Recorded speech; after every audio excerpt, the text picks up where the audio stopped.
Welcome to the start of our new game, and that's right, you can hear Waltzing Matilda because we are playing as John Curtin of Australia. It's only turned 12, and we have found ourselves a rare opportunity, one more rare than a blue moon, and I can't remember the last time I've been able to make content for a game that included this. So, we have just acquired our Pantheon, and we are about to take religious settlements. Woo! The free settler is ours! Hell yeah! That's gonna be fun. There's a flash of insight beneath a starry sky. Yes, no, we are the first to have acquired, which is why we were able to get the religious settlement. So turn 12 isn't too late. That's good to know, to keep in mind. Anyway, we're going to be playing this game, of course, on your usual deity settings and online speed difficulty. And let's have a look at his kit. So, Citadel of a Civilization, 100% production if they have either received a declaration of war or liberated a city in the past 10 turns. Land Down Under, which is nice because it means you can force it if you're good with domination. Land Down Under, plus 3 housing in coastal cities, which is very nice. Pastures trigger a culture bomb, that's always handy, though pastures may not necessarily be in the places you want them to do that. Yields from campuses, commercial hubs, holy sites, and theatre squares are +1 in tiles with charming appeal, and +3 in breathtaking. So it's got some amazing, fairly versatile adjacency bonus powering. It's kind of a little bit like Japan in that regard. Digger. Australian unique modern era unit that replaces infantry. +10 combat strength from fighting on coastal tiles. They do love the coast. Well, to be fair, a lot of Australia is not coast, though it is its own continent, effectively. Or at least its own landmass. +5 combat strength from fighting on neutral or foreign territory. I see. So as long as it's not fighting at home. So it's not as good defending than it is attacking. Outback Station unlocks the builder ability to construct an outback station unique to Australia. +1 food and +1 production. +1 food for each adjacent pasture. They do love their pastures. Probably have a bias towards pastures, my guess. Additional food and production as you advance through the technological and civic tree for adjacent outback stations and pastures. Can only be built on desert hills, grassland, and plains. Thankfully, it's not just desert. That would be really bad. So, what happens with us on this particular gameplay? And I look forward to showing you more. So, we've barely begun, and this is already taking a fantastic step forward. We already have a Temenanki, so that's giving us all this bonus science, which, as you can see, +14 science this early on is nuts. Just getting sailing and whatnot in singular turns. It's hilarious. Incredibly powerful. Along with the production and the food that these tiles are giving us. Well, look at these old lovely tiles here. Also, what better way to commence a culture game than with the acquisition of Oracle. Sprang upon the swift ship in the form of a dolphin. Pray to me as Apollo Delphinius. Also the altar itself shall be called Delphinius and overlooked forever. Delphinius. There's the Delphinius. With the Delphinius and Delphinius. Have you said Delphinius enough? Anyway, nice start to get this. It's a pretty powerful wonder. It allows us to have patronage of great people costing 25% less faith, and the districts in the city provide +2 great person points of their type. Way better than that Divine Spark Pantheon. So we got the best Pantheon, and we've got some of the best ancient wonders. I wonder what else is in store for us. This game is going really well. Well, there's that. We have a few barb issues to the north, but really our only real threat comes from our friend Sundiata over here. Trying to establish ourselves more than just this tiny patch of land. We'll have to see what we can find as we move along. Of course the start had to be too good to be true! Oh, man. I was so happy with how good this start's been. You know, we have 2 of the best ancient wonders. We're doing really well. In fact, I think we even have 3. Yeah, we got Hanging Gardens as well in the process. But our friend Marley has decided that he's pretty jealous of our start, I guess. Who wouldn't be, what we've been able to do? And has decided to go to war with us. However, don't forget, we are Australia. Now, normally, if I see the situation brewing, I'm like, okay, whatever. I guess I can't keep hold of all this goodies. But I am very, very keen on trying to hold on to a game that's given us all that it has. The religious settlements and all these various wonders. One thing is assured, I do want to get a religion, because I always do. That's kind of how I play these games. So I'm going to use the bonus production to make sure that we get that Holy Site prayers down. But after that, we're going to do our best to defend ourselves from this onslaught that's coming in. They already have stupid heavy chariots and the like. We'll see how it goes. Well, a few turns later, and we've satiated the threat. We've even become friends with the bastard. But anyway, one turn remaining till Apadana. Apadana, Apadana. Oh, Apadana, Apadana, Apadana. So that's something to look forward to. And we're also starting to just see what is to the south of us and maybe claim some more land down here. Because we certainly need more space than just, 5 cities worth? Currently 4. Anyway, let's see how that goes.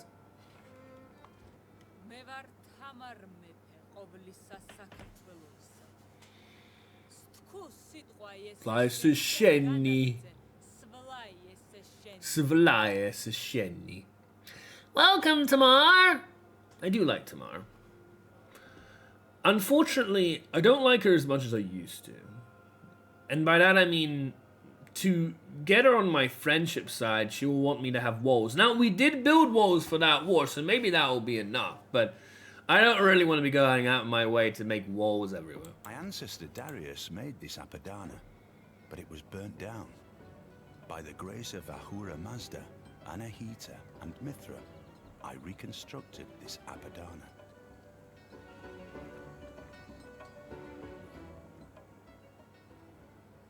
I really like that music. That might be my favorite out of the wonders. Anyway, we're getting a ton of wonders. We're literally in view sight of Etemenanki. Nice. They even look fairly similar, don't they? Their design. Are they from the same area? I recently heard Etemenanki is actually from my mother's home, Mesopotamia, which is nice. The land of civilization. We are now in full swing of our adventure here with John Curtin. We have established the cities that I wanted to make, as I said. We see that Poland was a little slow and late in taking their own territory. This is arguably closer to their capital than it is ours.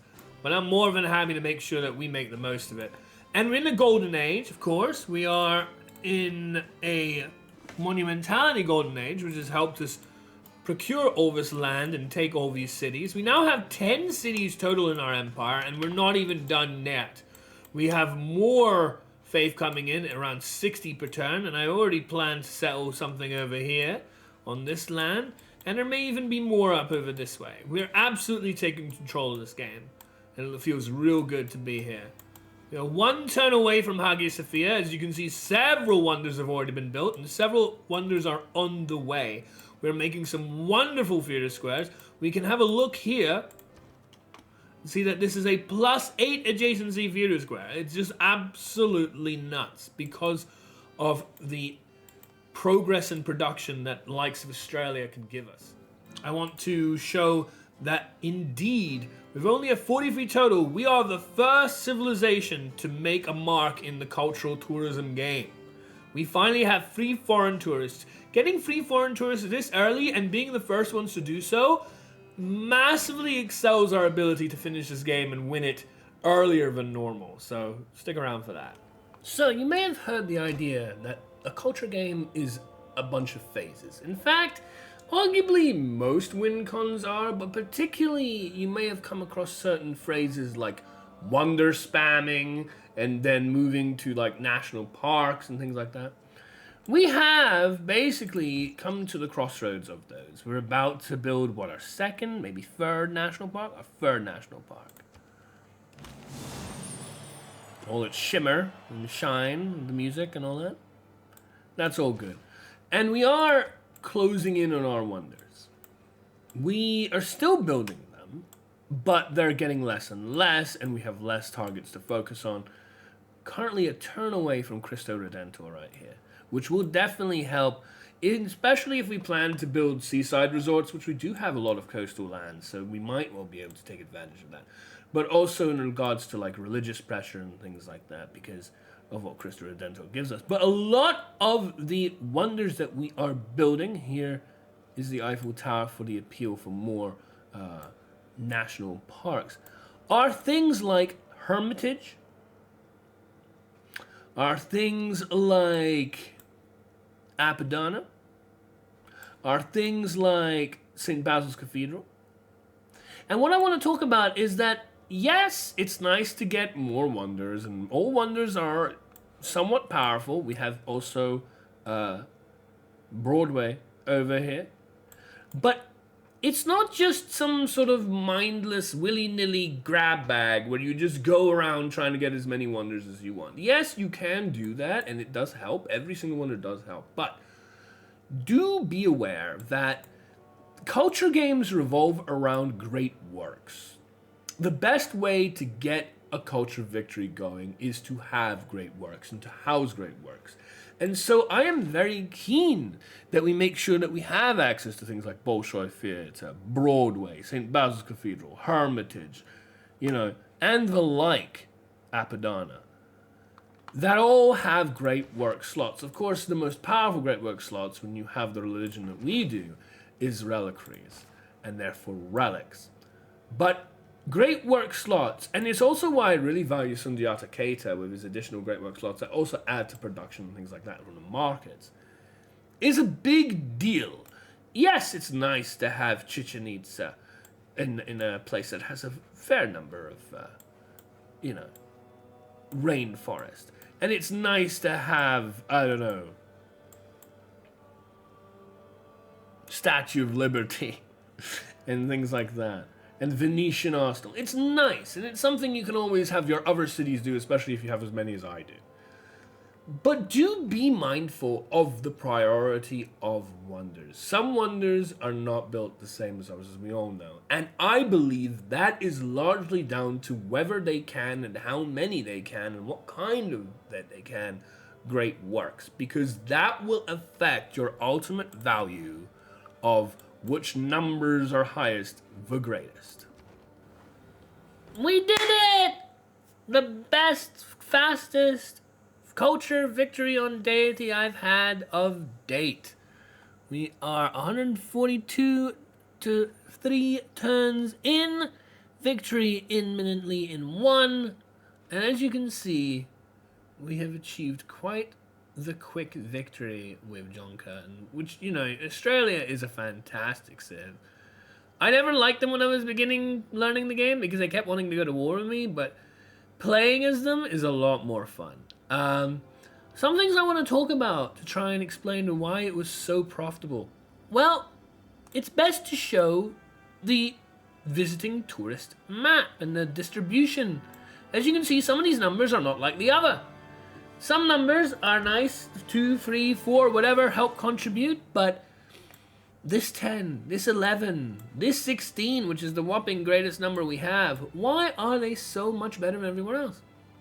This is a holy site, which is a district, versus this, which is Apadana and St. Basil's Cathedral, which, are wonders. So it's not anything to do with the kind of building they are, but rather it's the fact that they hold great works. And why is great work so important?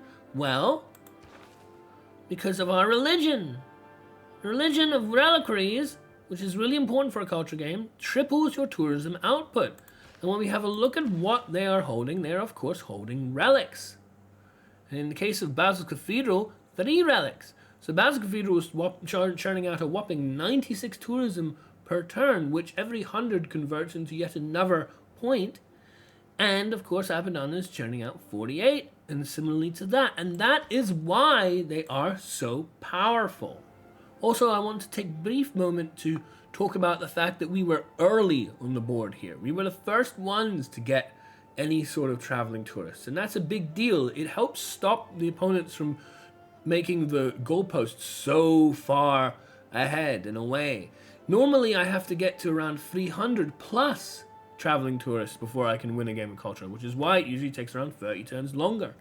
However, in this case, we only needed to get to less than half that with 146 total because we were early, because we were the first ones. And how you do that? Well, there are a couple of ways, especially if you can get a couple of the early generals, great generals. They offer, a book of writing, the art of war, as well as a relic. And if you can just stumble on a relic as well, or even buy it from anyone you see having one, that can really help you take your first step to an early quick victory.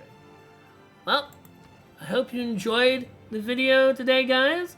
As always, please consider liking the video, following the channel, leaving a comment below on what you would like to see, and I hope to see you again. The worth of a culture is not measured by its accomplishments, but in how those accomplishments last and how they are remembered. The beauty that you have inspired our people to create will ensure that our culture stands for all time.